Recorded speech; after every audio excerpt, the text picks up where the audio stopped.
Welcome to the Echo Oscar Delta podcast, where we talk to Navy EOD techs and hear the stories that they want to share. All ideas, thoughts, and statements are those of the guest and the host of Echo Oscar Delta, and not of Navy EOD or Navy as a whole. Today we have EOD Chief Jason Finan's dad, Shawn Bacon. I appreciate you coming on and spending some time talking about Jason and letting us know who he was. Well, thanks for the opportunity. Yeah, absolutely.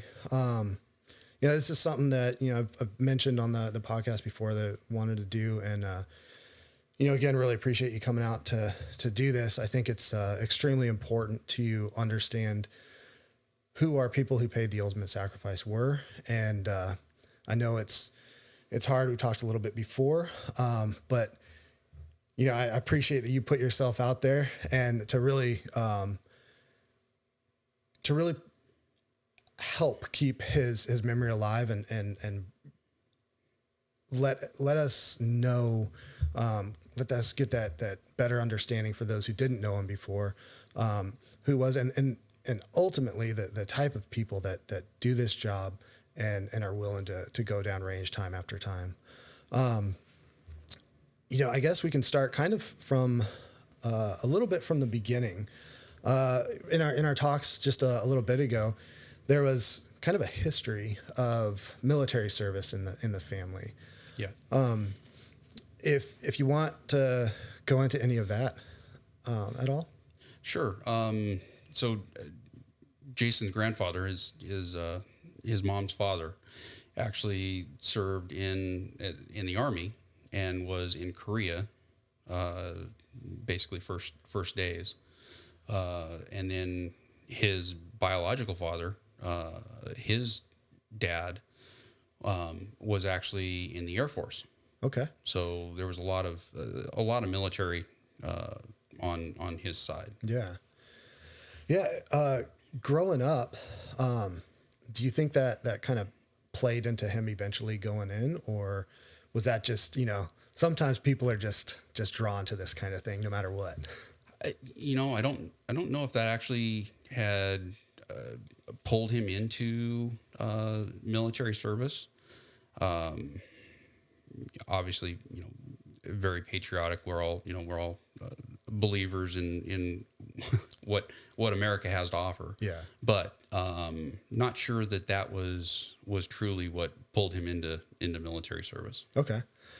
So, going back to a kid, what was Jason like as a kid growing up? Was he a little devilish? Like, oh God, rambunctious as all hell. Yeah.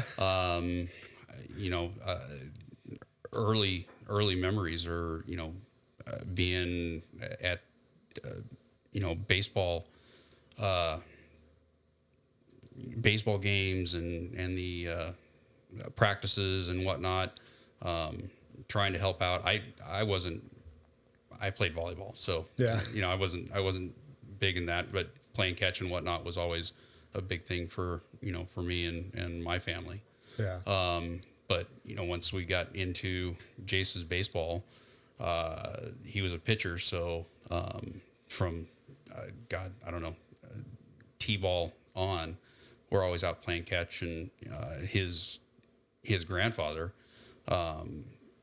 had witnessed early on that he had some prowess as a pitcher, so yeah. had built a small square that Jace was out in the backyard always throwing baseballs at this wooden square. Nice. Trying to put it into the strike zone. Yeah. And he was a hell of a pitcher. Nice. So through his baseball career, he did pitcher, shortstop, and center field. That's awesome. Yeah.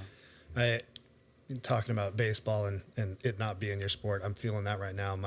My son is actually just getting into baseball, and I'm out there and I'm like, I don't know any of the rules for this sport. As he was growing up, what other kind of interests was he like a physical, from what I've heard, because I didn't know Jason, but I know a lot of people that did, and from what I've heard, he was a pretty strong, active dude. Yeah. Just always been like that. Always very active. Yeah. You know, big into sports. Yeah. Played baseball from T-ball up to the time he was 14, I think. Okay. Every time he went on deployment, he'd pack a couple of baseball mitts and a couple of baseballs. So it was always baseball was a kind of a staple for him. Yeah. But street hockey, he got big into that. Rollerblading. In football, he played football in high school. Okay. And that's a whole nother realm, because he actually didn't have his growth spurt until between his junior and senior year. Oh, really?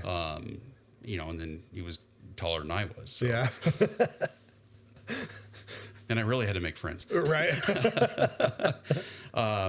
But you know, after that, he was his working out really kind of got started when he wanted to go into the Navy. Okay. Was big into running and all of the calisthenics and whatnot. So Yeah. you know, that was where his workouts really started. Yeah. I obviously workouts through, you know, through football and whatnot. So that kind of started the process. Yeah. But The interest. yeah. But once he got into was getting into the Navy, he really went after the workouts and the swims and whatnot. Yeah. Schooling wise, in high school, did he have like, did he enjoy school? Hated it. Yeah. Absolutely hated it. So through school, young school ages, he had a couple of teachers that kind of molded him, if you will. Had one teacher that you know, we were fortunate to be able to send the kids to private school. Okay. However, one of the teachers said, "I'm very flexible," and took a ruler. Oh no. And basically said, with this ruler, bent it up, and said, you know, I'm like this ruler. I can bend this way, and I can bend this way. And then all of a sudden, at the very end, you take me too far, snap. Unfortunately, that was terrifying for Jace, and he pretty much shit his pants. That's funny. But I look back on Jace's school days and whatnot, and didn't ever really see a lot of homework. I'm sure he had it. You know, I was off doing my own, you know, work and whatnot, so wasn't paying a lot of attention to that. But didn't really notice a lot of that. Yeah. Homework stuff and whatnot. So didn't think much of it. Now our daughter, she you know, she studied her butt off, and you know, her grades reflected exactly what she was doing. But it seemed like grades came pretty easy to Jace. That's cool. It's funny because I think that's a pretty common EOD trait. We were talking about some things that kind of just go across the board. A lot of people in EOD tend to like not like school, but be just good enough to like put in the effort needed to move on. Well, later on we can talk about his schoolhouse stuff. Okay. Not for the podcast side. No, we can. Okay. We can bring a little bit of that up. But, all right. That's funny. He came in pretty close to right out of high school then, right? So we had actually, he graduated young. So he was 17 when he graduated. Okay. Going through high school, recruiters had come in. We had, he'd talked about it, and it's like, you know what, let's go ahead and do, get some college under your belt. So he,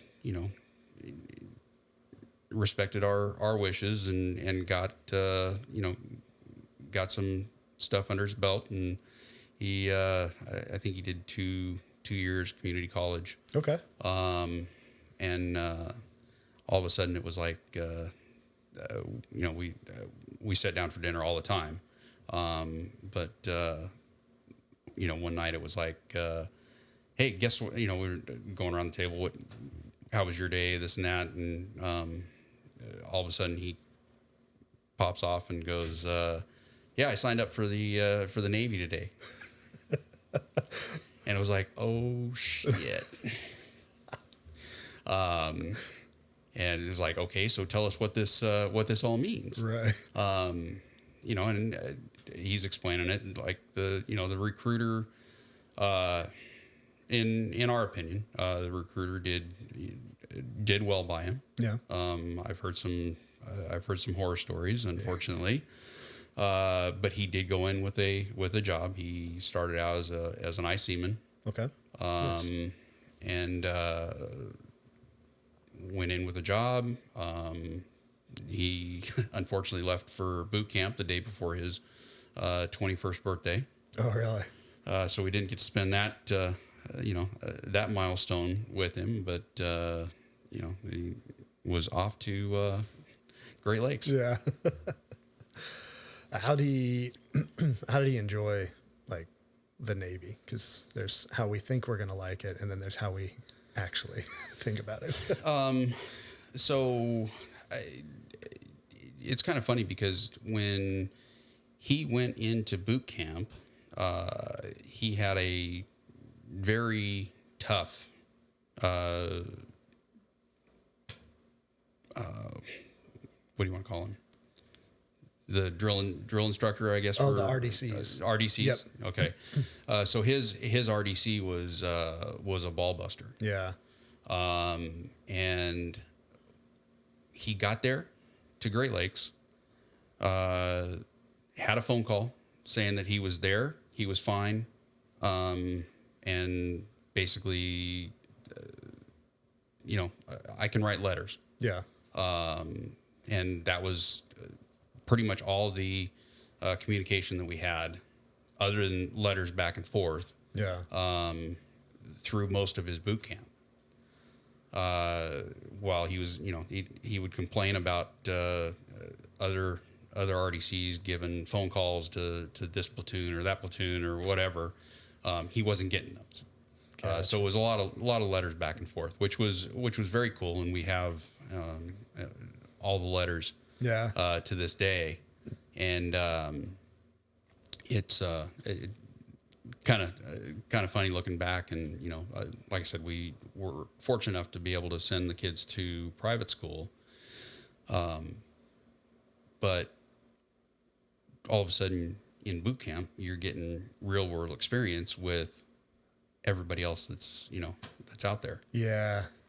And he's going, okay, so thank you for the sacrifices that you made, because he's learning that guys don't know how to read, guys don't know how to, basic math skills, you name it. Yeah. It was kind of eye-opening. Being exposed to the variety of upbringings that could have happened. Exactly. And then, then all of a sudden, towards the end of boot camp, we were all planning on going, but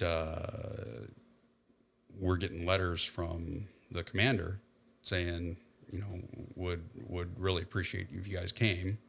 Really? And then come to find out that out of 471 recruits, he ended up getting the Military Excellence Award. Nice. Through boot camp, and the commanding officer said, "We expect big things from this guy." That's awesome. That's got to be a good thing to hear when you show up. Yeah. So then, so he gets through boot camp, goes through his I-Seaman school and gets all that done. Gets to freeze his butt off in Great Lakes through the winter time, and then gets I think he was pretty close to the top of his class in that, and then gets his choice of duty stations. Yeah. Well, at the time, Reagan was still in Norfolk, Okay. finishing up, and then they were going to re-home port it.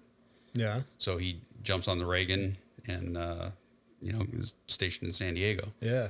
So 13 years in the Navy, and he all of his time is all West Coast. That's awesome. other than his EOD school, but yeah. That's uncommon. It's being able to get, and then because he grew up pretty close to here, right? Yeah. So we we live in South Orange County. Okay. And through up until 2012, he lived in South Orange County, down in Dana Point. So we're not really far from where we're at today. Yeah, that's awesome. That's one of the, negatives. It's one of the things that is usually a negative in the military is usually wherever you grew up, you're not anywhere near there, but that's great to be able to be close. Was he pretty close with the family and trying to Oh God, yes. Yeah. As far as family goes, I mean, we would have Thanksgiving, Christmas, Easter, you name it. We did everything, and it was all of us. For us to get together as a family, I think there's 45 or 50 of us that come together. That's awesome. As a group, I haven't done that in a while, but it's that's pretty cool to be close enough to be able to do that and whatnot. As he started doing, was on the Reagan and doing that, when did he let you know that he was looking at the EOD side of things? So, as it was on their first deployment to Persian Gulf, he really didn't say anything, but because he was an I-Seaman, he had run of the ship. Yeah.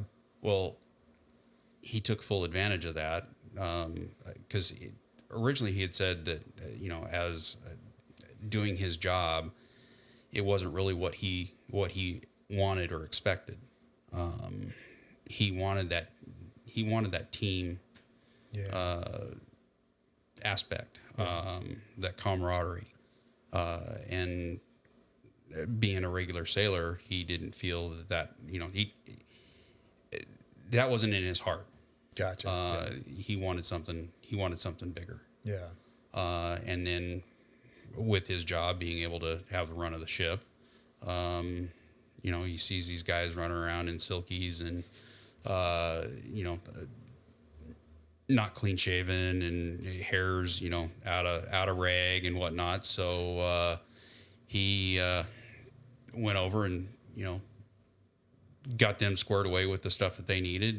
And all of a sudden he starts doing workouts with them. Yeah. So here we are, he's on deployment in Persian Gulf and doing workouts with the EOD guys. And I think they were from Washington State.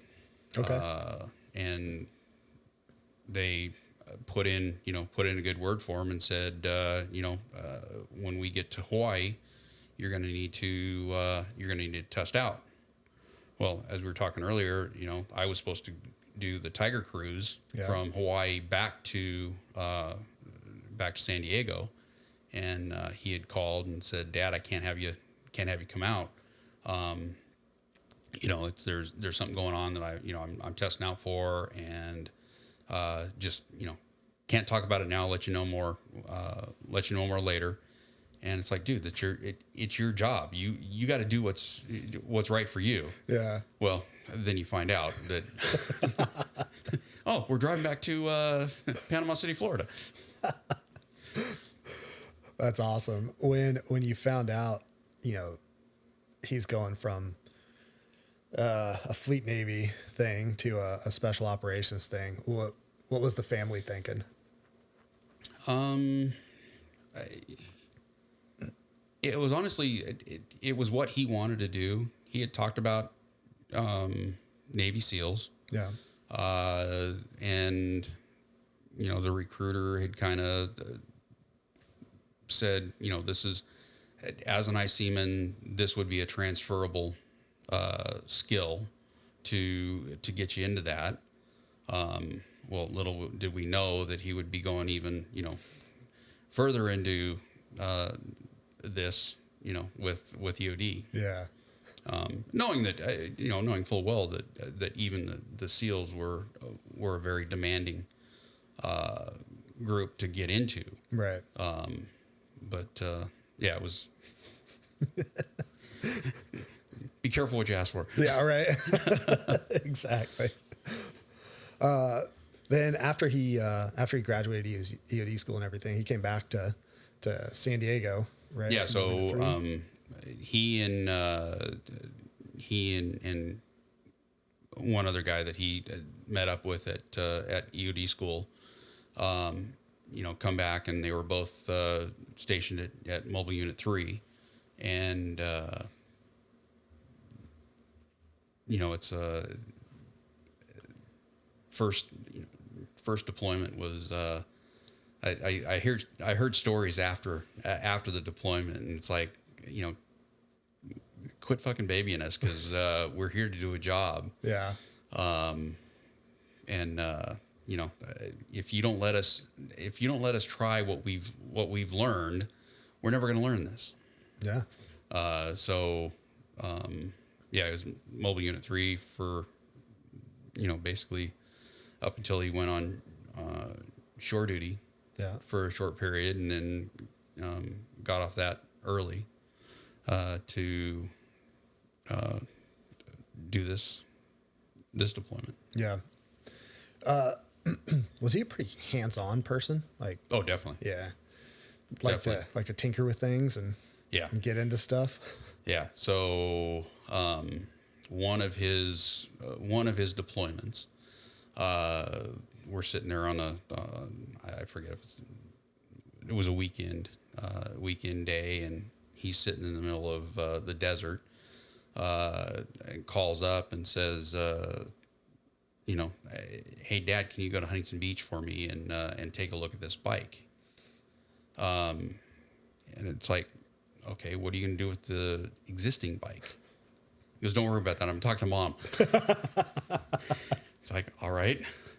So I had already had my license and whatnot for riding. So I went and looked at this bike.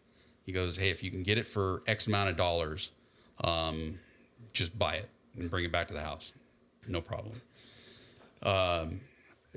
So he gets home from the deployment, and all of a sudden it's like, he starts it up, and this is all secondary that I heard. He started it up, stopped it, and pulled it apart. Hadn't even ridden it. He's got this 09 Street Glide that was a very nice bike. Yeah. But it wasn't badass enough for him. Awesome. And he was using that as a commuter back and forth down to Mobile Unit 3. Yeah. Well, he gets it back, tears it up. All of a sudden, we're hauling the frame here and there because he wants stuff done. We cut the rear legs off of it to make it a bobber and this and that. So I mean, he was getting after it. Nice. Had all these ideas that he wanted to do. So it was a cool project. And it's still sitting in my garage. Really? Yeah. That's something that'll never leave the stable. That's awesome. So he rode before he got that bike. Obviously, he said he had another bike. Did you ride too, or did you just have your license from riding previously? So I got my license because he was going on deployment. Okay. And knew that there was a possibility that I could be getting a bike at some point. Gotcha. Hadn't got that cleared from Mama yet. Yeah. But then all of a sudden he calls up and says, "Hey, go take a look at this." It's like, all right. And then, we're getting ready for his next deployment, and he goes, "We got to go on a ride." So he ends up buying another bike. So he buys the 09 Street Glide. Yeah. He gets this 07 Night Train, tears it apart, and then gets an 02 Dyna, and that's what he and I are riding around on the Street Glide and the Dyna. That's awesome. And just tearing it up, having a good time. Yeah. What kind of riding did he like to do? Did he like to go up in the hills or just around towns? And really it was all over the place. We'd go ride through, was that Lake Hinshaw, right outside of Julian, or Rincon. Yeah. Here in San Diego and whatnot. So it was a lot of just up and down the coast, or just around town. There was a variety. That's awesome. This is a good place to have a bike and do that. It's pretty much nice almost all the time. Except for this year. I mean, we had a lot of rain that put a little bit of a damper on that, and then our hurricane that came through. Yeah. I mean, it was a real thing. Okay. Yeah, our rain earlier this year was worse than the hurricane that came through. Yeah. We had about 10 minutes of wind. Yeah. That blew through our house, and it was like, okay, I can survive that. So he's going on these deployments, and then when he would come back, did he talk to you guys much about the deployments, or just? So, you could tell what kind of a deployment it was. Yeah. His mom and I could tell if it was a pretty brutal one, the anxiety. Yeah. If it was a short term anxiety, it was real. It was pretty low key. If they were some of the NSW ones that he was on, those were a little tougher. Yeah. How from the family's perspective, right? How did how'd you think about those? Like when he came back and you could tell it was tougher. Did you all talk about that much, or did you kind of just? I think we tabled a lot of it. Yeah. We could tell it was tough on him. Yeah. But didn't want to really bring too much up about it, because I think once you recognize that a subject is kind of touchy, right? We would kind of back away and not talk about it, just kind of give him a little space, and really just not ask. Yeah. Just so it wouldn't bring up those memories, right? Of whatever he had seen or done through that deployment.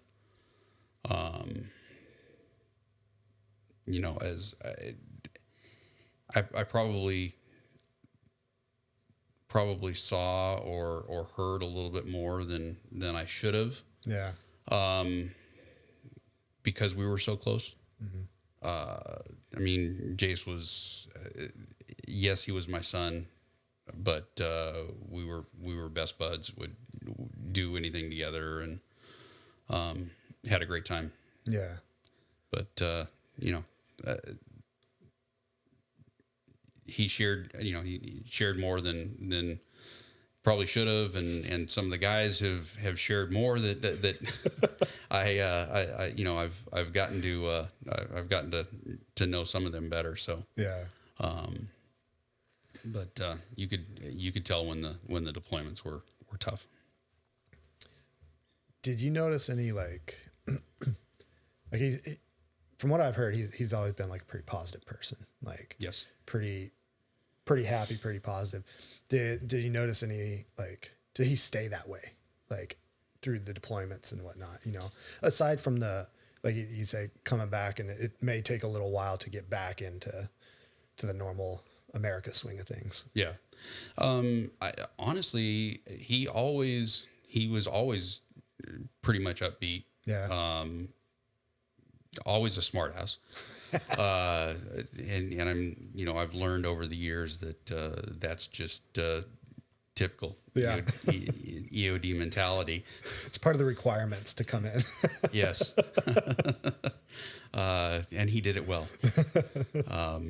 Giving everybody a ration of shit, and the ones that he could get under their skin, he would go even further. And he was good at it. Yeah. Trust me, he was very good at it. Find that scab and just pick. He wouldn't even pick. He just cut it off. I mean, it was, we're going to pour salt. We're going to pour whatever possible. Yeah. Yeah. It's coming. That's awesome. So he did what, 6 deployments, and then before his last one? Yeah. So, seven total, one on the Reagan as an IC-man, one on a boat, as LPO, as an EOD guy. And then, he had, the other 5, Yeah. on the ground. Yeah, I know. So he started a family, had a daughter, right? Son. Son. And once he had his son, how was, I'm sure as a grandpa that was cool, but watching, from what I hear, watching your children have children is kind of a cool thing. How did he enjoy, like? Oh, it was very cool. But I mean, for us, it was tough. Yeah. Because when his little guy was born, he was on deployment. Yeah. So he comes back from deployment, and is the first time that he gets to see his new little guy. Yeah. So that was tough. And then, all of a sudden you're going through these workups, and the time, for an NSW deployment is, it's 18 months on this workup. So, he's going to San Clemente Island. He's going to Nyland. He's going to China Lake, doing all these workups, for this, and he's missing these times. Yeah. And I think that would get to him. Yeah. But he was straight focused on what his job was. And his wife, coming from a military family, she knew exactly what she was getting into. Yeah. So it's just Yeah, it's just what it is. Yeah. Yeah. You don't necessarily want to do it because you want to be there all the time, but yeah, that's just part of it. But yeah, then the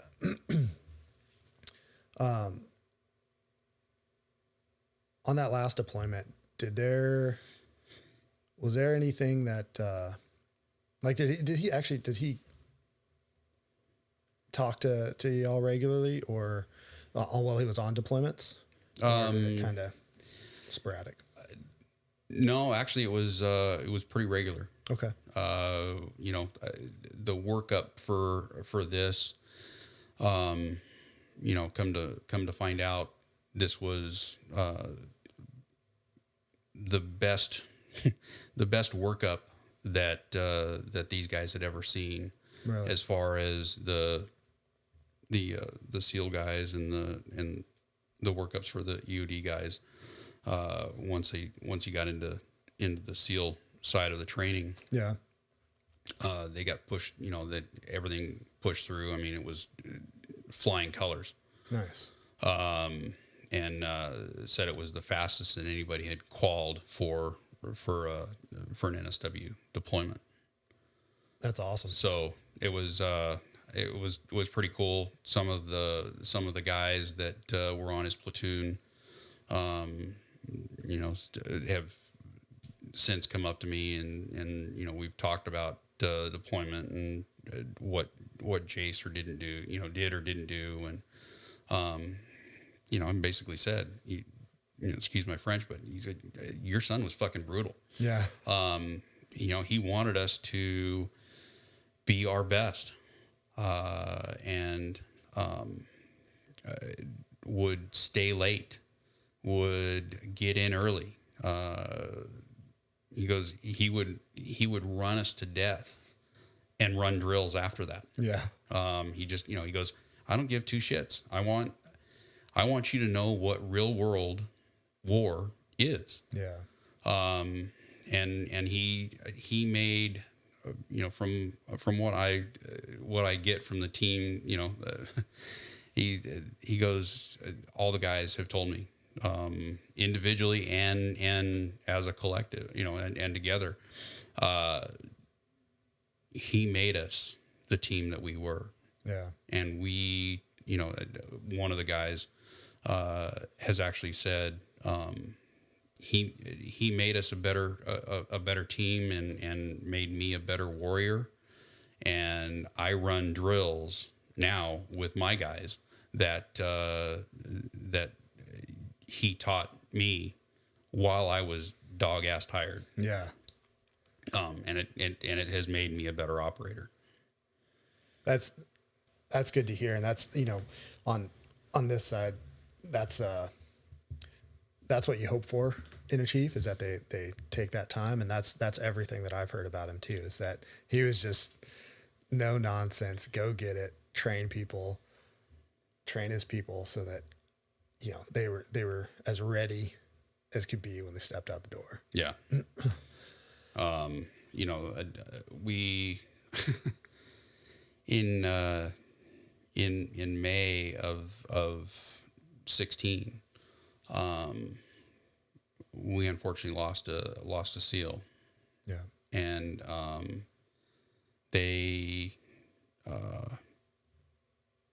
Jace made his platoon go to the funeral. He goes, this is real world shit. Yeah. And this is what we do for our people. So he made it to where they went. I've got pictures of when they were there, and unfortunately 5 months later, we're dealing with the same thing for ourselves. Yeah.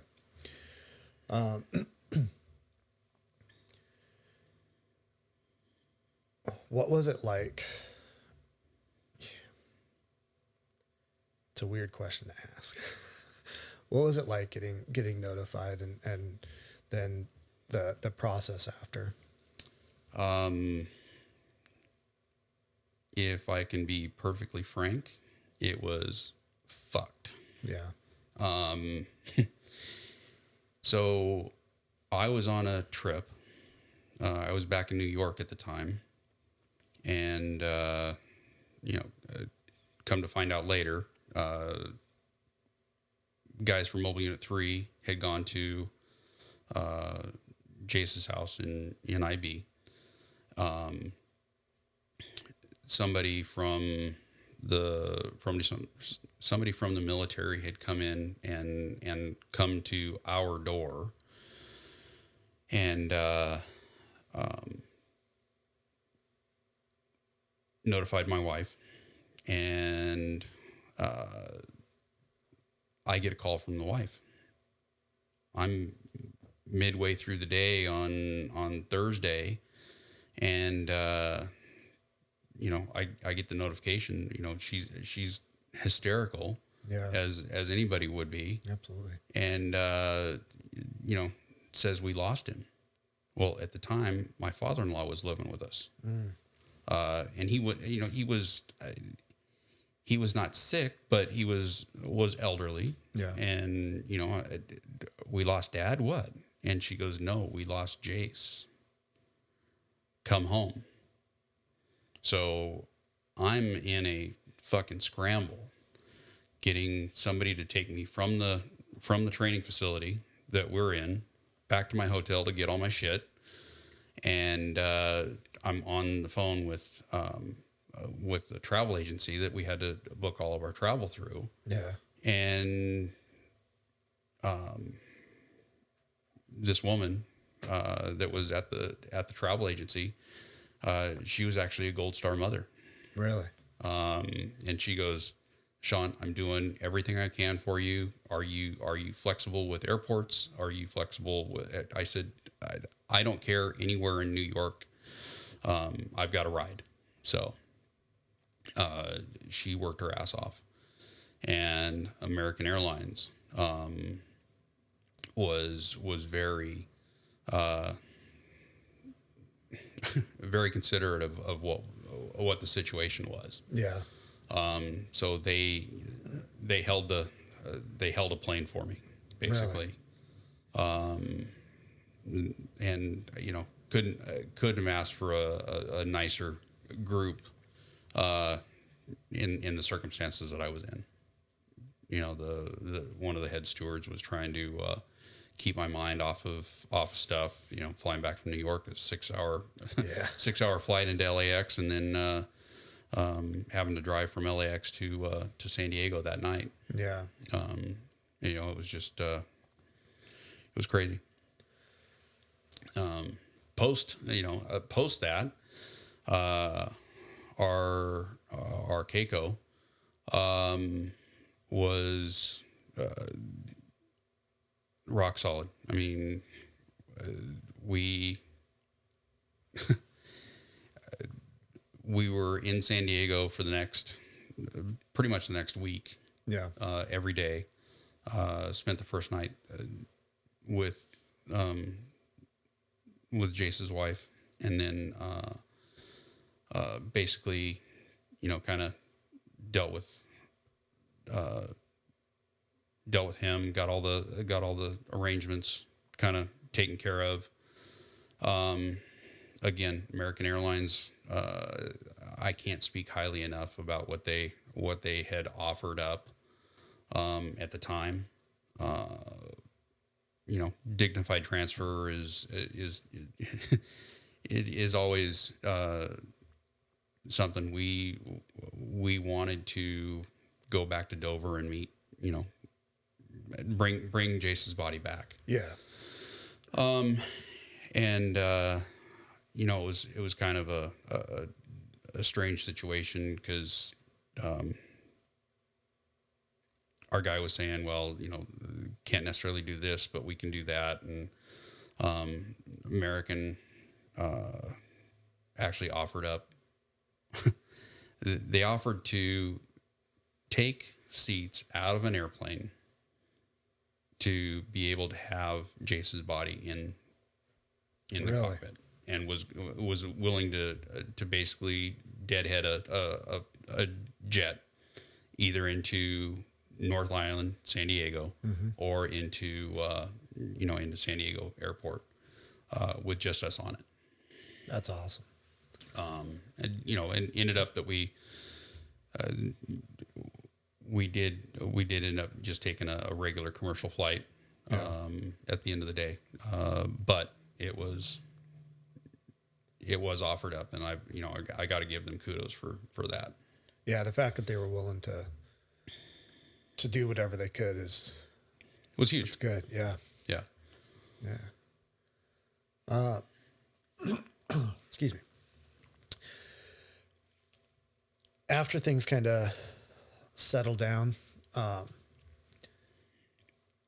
know, in some of our conversations, you've talked about the EOD community reaching out at different times and whatnot. And how has that kind of process been?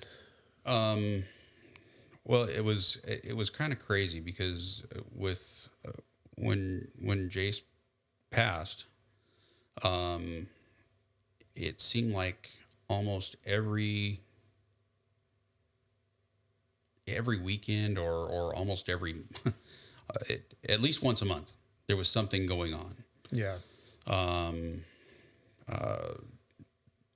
First weekend after we buried Jace, the tattoo shop in IB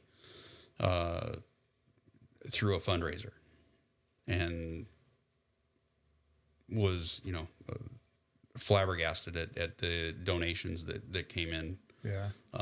From that, the community in IB with all the SEALs and EOD guys is just, it's just incredible. But as far as the EOD community, guys from the teams, from EOD as well as SEALs, to this day still reach out.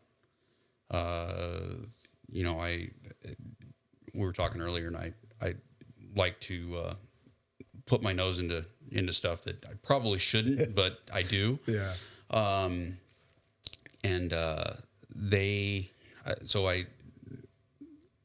When I'm at the airports, because I travel for work, I go and look for the explosive specialists. Yeah. I've still got guys today that I've met, and there's a few of them that I continue to chat with, and I'm always in the airports looking for these guys. So yeah. Orange County is my hub, so I talk to guys there, and then a couple of guys in Denver. Shawn, when are you coming back? We got some stuff for you. That's awesome. But it's pretty cool. It's good to have to know that the community is like continuing to reach out and support. Yeah. I did along that, along those lines, I was actually working in Hawaii a few years back and had some downtime after a trade show setup, and standing on the beach in Waikiki, and guy walks up behind me and says, "What the fuck are you doing wearing a Mobile Unit 3 t-shirt?" He goes, where's your crab? So I turn around, and it's was the guy was there, Yeah. EOD guy, that was there on a training with for a training class, was just there for a couple of days, and we started talking until God knows who late, Yeah. what hour of the morning, BSing about his his teams and his annex and whatnot, and I talked about our Jace, and he's getting ready to retire, so it's really been a very cool deal. I've gone out and had dinner with him a couple times, and Nice. so the camaraderie that I found with the EOD community has been incredible. Yeah. We talk about it quite a bit, and we lost our son, but gained two very large extended families with the EOD community, and the SEALs. Yeah. But as far as somebody embracing you, the EOD community has truly embraced us. That is great to hear, because that is always something that, we want to make sure we do, and it's good that it is happening. I know we talked earlier too about the specialness that Jason was, and how it affected the SEAL community and what they do. Like how because he was who he was, and they, like there's always a little bit of, your EOD, your SEALs, it's separate, but they really kind of took him as their own, and have kind of pulled that in, during, but then after everything happened too. Yeah. So, the SEAL teams have definitely, embraced us, and Navy SEAL Foundation is helping out, with whatever they can and whatnot. So that's been huge. EOD Warrior Foundation has also been a big part of it. But as far as the SEALs go, they are actually dedicating a training room / conference room to the memory of Jace. That is great. That's awesome. So it's been a tough road, but very much an honor. For to know that our guy is going to be, he's already on the wall, and honored in that aspect. But for them to do a training room after, in his honor, is pretty huge. Absolutely. I know you've got, like you said, you kind of put yourself out there a lot, and said you got a lot going on. But I think, was it one of the times we talked, you're talking about putting together and working towards getting like a foundation for Jason set up. So, working on it. Yeah. It's still in the works. Just haven't, primarily looking at doing something for Gold Star dads. Okay. Yeah. It's a passion of mine. Being thrown into this club that nobody asked to join. Right. But I don't think there's enough support for the dads. Yeah. Of these fallen warriors. And then I'm working very closely with our vet center. Okay. And trying to help honor our vets and advocate for veterans and whatnot. Yeah. Is there anything that you would like to kind of share specifically about Jason, his life, who he was, what he kind of stood for, anything like that we haven't specifically covered yet? I just would like people to know that the comments that I've gotten from his teammates, and there's no prouder a moment than to hear somebody boast about what your guy did. Yeah. And I've gotten that time and time again. So it is much appreciated. Knowing that our son made a difference, and it's a blessing. I feel it's a blessing for us that that he touched so many lives. Yeah. And it's just it's a tough situation every day. But if we can continue to talk about him, Jace, and our other warriors, that's how their legacies live on. Absolutely. Jace was really the true epitome of an EOD tech, I feel, because he compartmentalized work and home.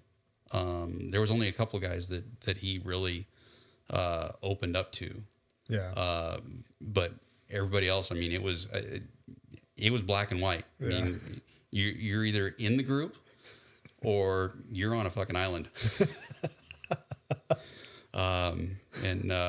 It just, but I find that a lot of the guys that I've spoken with, since our dreadful day,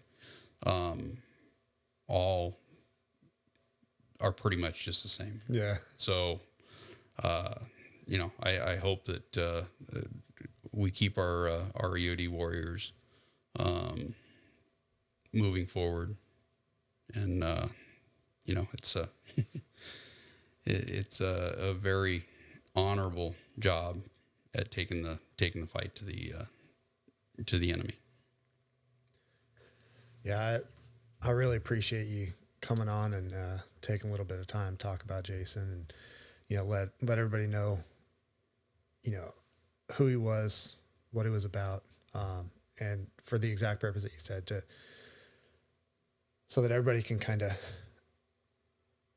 keep remembering, keep his name spoken, right? And I think it's important to do that for everybody that gave the ultimate sacrifice, right? They pay the ultimate sacrifice for the community, for the nation, right? And making sure that it's our job that are still here to make sure that their sacrifice doesn't ever get forgotten. 100%. They and it a few years back, I actually was contacted by one of the guys at the schoolhouse, and one of the junior officers was doing a paper, and they'd actually picked Jace. So that, there was a full report done. Yeah. At the schoolhouse on Jace, and so, and I think that helps honor our guys that are on the wall at the memorial. Yeah. And also, the guys that are doing the job today, or learning the processes to do the job today. It gives them some history. Yeah. Yeah, absolutely. That history is important in everything, but especially in these kind of things. For sure. But yeah, I want to thank you again for coming, sitting down, and we'll keep in touch. No, thank you. Appreciate the time.